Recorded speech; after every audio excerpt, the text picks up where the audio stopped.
Broadly, what we witness is we see a lot of work in automation, in virtualization, in communication. Then quite of the popular ones are the robotics. So we are increasingly hearing that there are a lot of drones which can perform the pre-flight visual inspections, or there are exoskeletons which can be used by the technicians to carry heavier aircraft parts and materials. There are also other robotic solutions. There are automated ground vehicles which are able to carry large section of aircraft parts from one part of the hangar to the warehouse or to the workshops.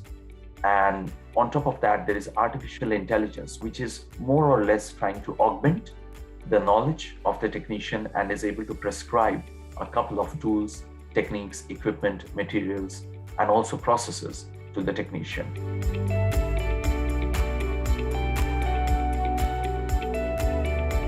First of all, you have a classic system overhaul of the existing landscape, where cost-efficient cloud-based solutions can supersede on-premise solutions, where you have direct savings in terms of pricing and cost-wise, and of operational and maintenance fees.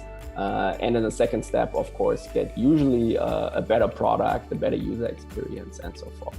So this is like the first part, which is quite plug and play. The second part, where we are creating new markets, like on predictive maintenance, we have, of course, huge potentials that factor into different departments. First one, the avoidance of operational irregularity is, of course, the biggest.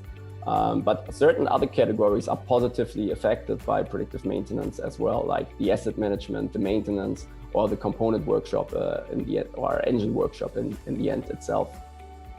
So this gives us a great opportunity to not only rely on the data science, which of course is the key part, but to include data and expertise from those following fulfillment processes to really maximize the value and get all different parties aligned.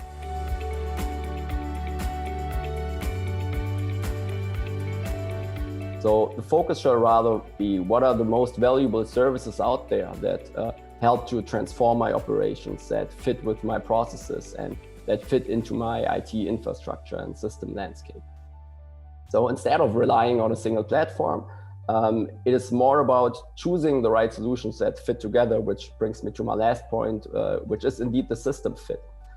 So having an open infrastructure with plug and play services that are able to communicate with each other is much more valuable than having just one single platform that you rely on.